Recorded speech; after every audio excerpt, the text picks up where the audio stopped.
Hello friends, ओम श्री गणेशाय नमः। जय श्री कृष्ण। आप सभी का स्वागत है आपके अपने यूट्यूब चैनल पर। फ्रेंड्स, आज हम आपको इस वीडियो में बताने जा रहे हैं माघ मास महात्म्य के दूसरे अध्याय की कथा के बारे में। फ्रेंड्स, वीडियो शुरू करने से पहले आपसे रिक्वेस्ट है, अगर आप हमारे चैनल पर नए हैं और आपने अभी तक चैनल को सब्सक्राइब नहीं किया है तो प्लीज सब्सक्राइब कीजिएगा चैनल को, साथ ही प्रेस कीजिएगा बेल आइकन को, जिससे नए वीडियो से रिलेटेड नोटिफिकेशन आपको तुरंत प्राप्त हो सके। और वीडियो पसंद आने पर वीडियो को लाइक और शेयर जरूर कीजिएगा ताकि सभी भक्तों को इस वीडियो का लाभ प्राप्त हो सके। और कमेंट बॉक्स में जय श्री कृष्णा जरूर लिखिएगा। माघ मास महात्म्य दूसरा अध्याय प्रारंभ।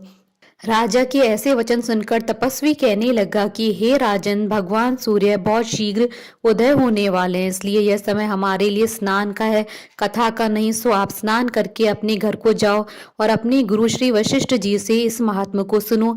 इतना कहकर तपस्वी सरोवर में स्नान के लिए चले गए और राजा भी विधि पूर्वक सरोवर में स्नान करके अपने राज्य को लौटा और रानीवास में जाकर तपस्वी की सब कथा रानी को सुनाई।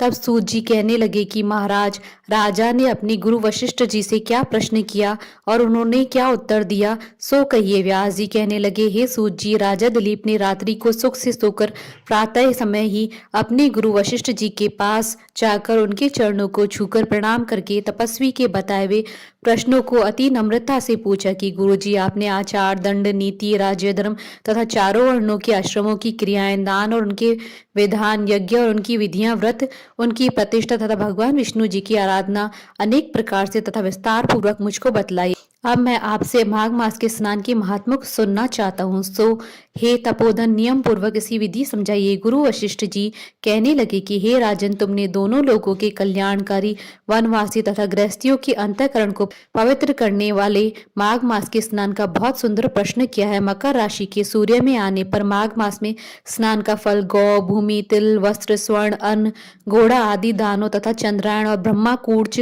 व्रत आदि से भी अधिक होता है। वैशाख तथा कार्तिक में जब दान, तप और यज्ञ बहुत फल देने वाले होते हैं, परंतु माघ मास में इसका फल बहुत अधिक होता है। माघ में स्नान करने वाला पुरुष राजा और मुक्ति के मार्ग को जाने वाला होता है। दिव्य दृष्टि वाले महात्माओं ने कहा है कि जो मनुष्य माघ मास में सकाम या भगवान के निमित्त नियम पूर्वक माघ मास में स्नान करता है, वह अनंत फल वाला होता है। उसको शरीर की शुद्धि, प्रीति, ऐश्वर्य तथा चारों प्रकार के फलों की प्राप्ति होती है। अदिति ने 12 वर्ष तक मकर संक्रांति में अन्न त्याग कर स्नान किया। इससे तीनों लोगों को उज्जवल करने वाले 12 पुत्र उत्पन्न हुए। माघ में स्नान करने से ही रोहिणी, सुभागा, अरुंधति दानशीलता हुई और इंद्राणी के समान रूपवती होकर प्रसिद्ध हुई। जो माघ मास में स्नान करते हैं तथा देवताओं के पूजन में तत्पर रहते हैं, उनको सुंदर स्थान, हाथी और घोड़ों की सवारी तथा दान को द्रव्य प्राप्त होता है। अतिथियों से उनका घर भरा रहता है, उनके घर में सदा वेद ध्वनि होती रहती है। वह मनुष्य धन्य है जो माघ मास में स्नान करते हैं, दान देते हैं तथा व्रत और नियमों का पालन करते हैं। और दूसरों की पुण्य की क्षीण होने से मनुष्य स्वर्ग से वापस आ जाता है, परंतु जो मनुष्य माघ मास में स्नान करता है वह कभी भी स्वर्ग से वापस नहीं आता है। इससे बढ़कर कोई नियम, तप, दान, पवित्र और पाप नाशक नहीं है। भृगु जी ने मणि पर्वत पर विद्याधरों को यह सुनाया था। तब राजा ने कहा कि ब्राह्मण भृगु ऋषि ने कब मणि पर्वत पर विद्याधरों को उपदेश दिया था, सो बताइए। तब ऋषि जी कहने लगे कि हे राजन, एक समय 12 वर्ष तक वर्षा न होने के कारण, सब प्रजा क्षीण होने के कारण संसार में बड़ी उद्विग्नता फैली हुई थी। हिमाचल और विंध्याचल पर्वत में मध्य को देश निर्जन होने के कारण श्राद्ध, तप तथा स्वाध्याय सब कुछ छूट गए। सारा लोक विपत्तियों में फंसकर प्रजाहीन हो गया। सारा भूमंडल फल और अन्न से रहित हो गया। तब विंध्याचल से नीचे बहती हुई नदी के सुंदर वृक्षों से आच्छादित अपने आश्रम से निकलकर श्री भृगु ऋषि अपने शिष्यों से हिमालय पर्वत पर गए। इस पर्वत की चोटी नीली और नीचे का हिस्सा सुनहरी होने से सारा पर्वत पीताम्बरधारी श्री भगवान के सदृश लगता था। पर्वत के बीच का भाग नीला और बीच बीच में कहीं सफेद स्फटिक होने से तारों से युक्त आकाश जैसी शोभा को प्राप्त होता था।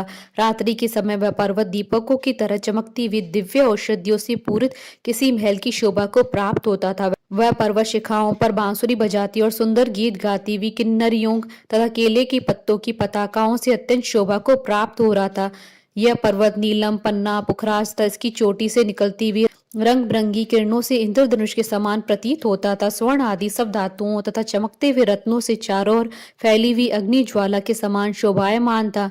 इसकी कंधराओं में काम पीड़ित विद्याधारी पतियों के साथ आकर रमण करती हैं और गुफाओं में ऐसे ऋषि मुनि जिन्होंने संसार के सब कलेशों को जीत लिया है, रात दिन ब्रह्म का ध्यान करते हैं और कई एक हाथ में रुद्राक्षी माला लिए हुए शिव जी की आराधना में लगे हुए हैं। पर्वत के नीचे भागों में जंगली हाथी अपने बच्चों के साथ खेल रहे हैं तथा कस्तूरी वाले रंग बिरंगी मृगों की झुंड इधर उधर भाग रहे हैं।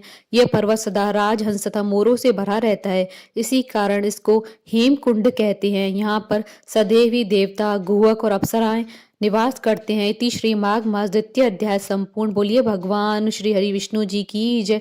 हमारे साथ इस वीडियो में अंत तक बने रहने के लिए आपका धन्यवाद।